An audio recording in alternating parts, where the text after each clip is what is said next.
Ito na mga kababayan, wala na tayong paligoy-ligoy. Ano ang inyong reaksyon sa kumakalat na picture na ito sa social media na kung saan makikita ninyo nakasama ni BP Inday Sara si Daryl Yap at si Senador Amy Marcos. Sa baba naman makikita ninyo kasama ni BP Inday Sara si Manny Villar at ang kanyang anak na si Camille Villar na alam naman natin na siya ay bahagi noon ng alyansa. Iisa lang ang ibig sabihin din ito mga kababayan. Wala na ang alyansa, natibag na ang matibay daw na grupo ng alyansa. Pero kayo mga kababayan ko, ano ang inyong reaksyon dito? Pwede kayong mag-comment dyan sa ating comment section at nang malaman natin ang inyong mga saloobin patungkol nga dito.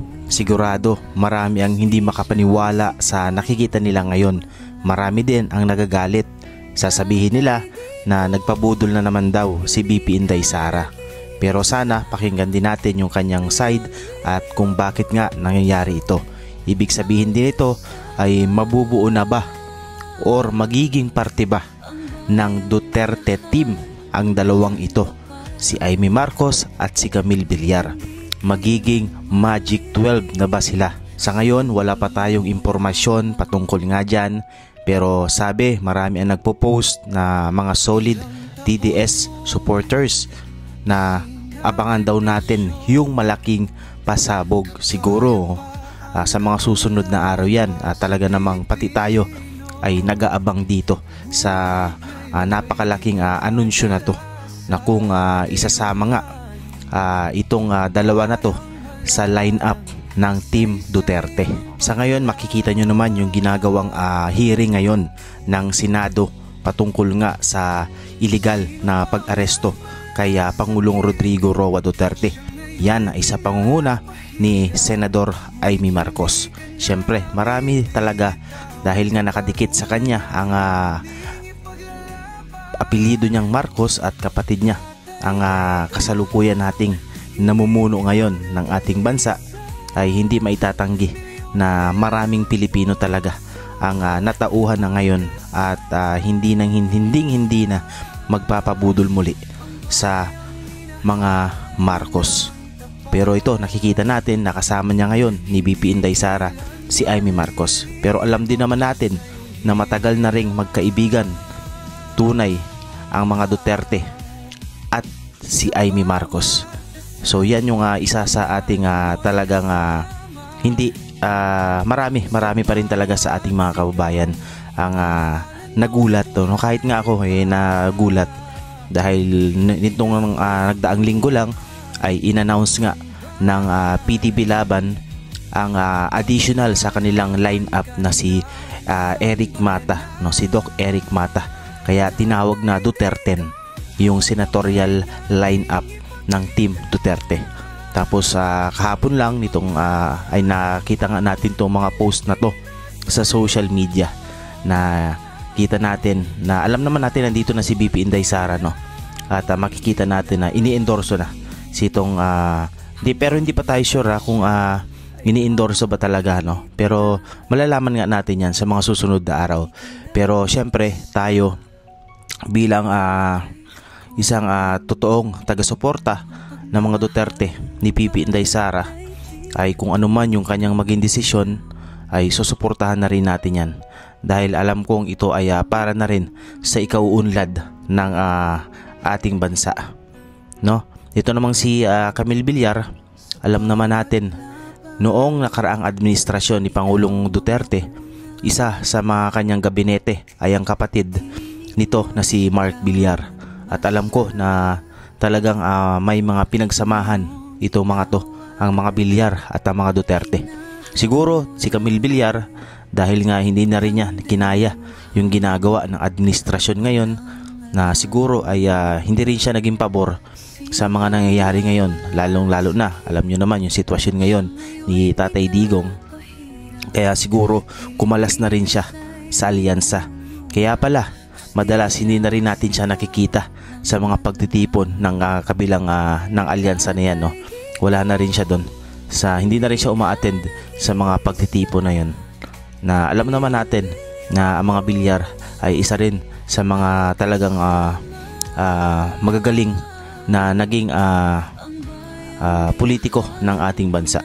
Makikita nyo naman noong nakaraang administrasyon, si Mark Villar ang may hawak ng DPWH. Makikita nyo kabila ang mga istruktura, mga tulay po ang naipagawa under dyan ni Pangulong Rodrigo Roa Duterte.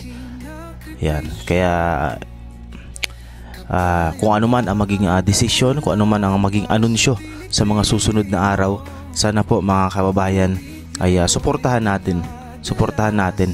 Malay nyo, ito yung maging susi para lalo na nalalapit na ang impeachment laban kay BP Inday Sara Duterte.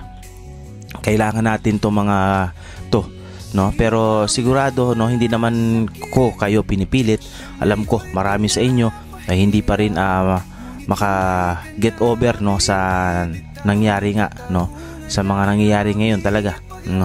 Ang mahalaga ay ipagdasal natin ang kaligtasan natin ng bawat isa. Pagdasal natin ang kaligtasan ni Tatay Digong na ngayon ay nandun pa rin sa The Hague, Netherlands. At sana ay kung ano man ang kahihinatnan ng nakikita nyo ngayon ay sana ay maging mapayapa, maging successful ito. Sa tingin ko naman ay napag-isipan to ng mabuti ni BP Inday Sara Duterte, at ito ay kinausap niya na rin yung kanyang mga kapatid patungkol nga rito. So sana po kung ano man yung maging desisyon ni BP Inday Sara Duterte, sana ay suportahan natin, dahil ito ay kanyang kailangan ngayon. Kailangan niya ng suporta. Malapit na po ang kanyang impeachment hearing ngayong June. Malapit na after ng election. Pero kung maipapanalo natin lahat ng senatoriables ng PDP laban ng Team Duterte, sigurado hindi ito tungkol sa politika, hindi ito tungkol sa impeachment. Ito ay tungkol sa pagkakaroon ng isang matatag, maayos at palaban na mga senador ng ating Republika ng Pilipinas. So yun mga kababayan, no, sana tulungan natin at wag na nating piliin yung mga senador pa na matagal nang nanunungkulan sa ating bansa pero wala pa rin nagagawa. Dito na tayo sa Team PDP laban na mayroong prinsipyo, palaban at may paninindigan at pagmamahal sa sambayan ng Pilipino at sa bansang Pilipinas, katulad ng ipinakita at ipinadama sa atin ni Tatay Digong, ang nag-iisang presidente ng Pilipinas na ibinigay at sinakripisyo ang lahat maging maayos lamang kahit sa maikling panahon ang ating bansang Pilipinas na ngayon ay nawawala na ulit at hindi na natin nararamdaman sa mga panahong ito. Nagbabalikan ang mga krimen, nagbabalikan ang mga noon ay nawala at naglaho dahil sa kamay na bakal ni Tatay Digong. So sana suportahan po natin kung ano man ang maging desisyon ni BP Inday Sara. Sa mga susunod na araw, abangan natin ang anunsyo, ang malaking pasabog ng PDP laban. Yun lamang po mga kababayan, at maraming salamat sa inyong pakikinig. God bless po. Make Philippines great again. Ayan. Thank you po and God bless mga kababayan. I am not Filipino for nothing.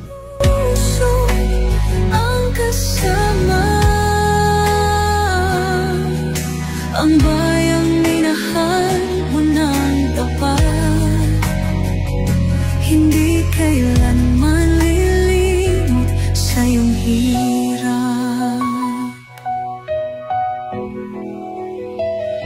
Ilang taon mong isinakripisyo, kapayapaan, kaunlaran para sa Pilipino.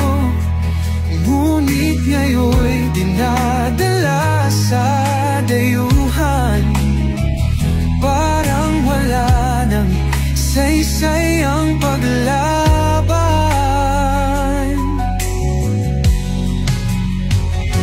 Sino pa ang nagmalasakit? Siya ngayon'y pinapahirap, ngunit hindi ka namin bibitawan. Katarungan ng aming ipaglalaban. Tatay Digong, hindi ka nag-iisa. Milyon-milyon po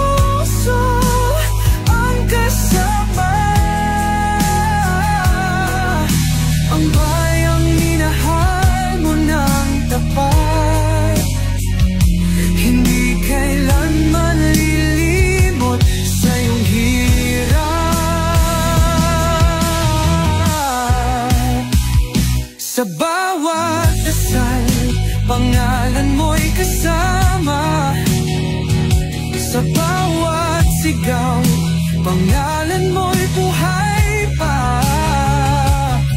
Hindi ka susukuan ng bayan, ipaglalaban ka ng sambayanan.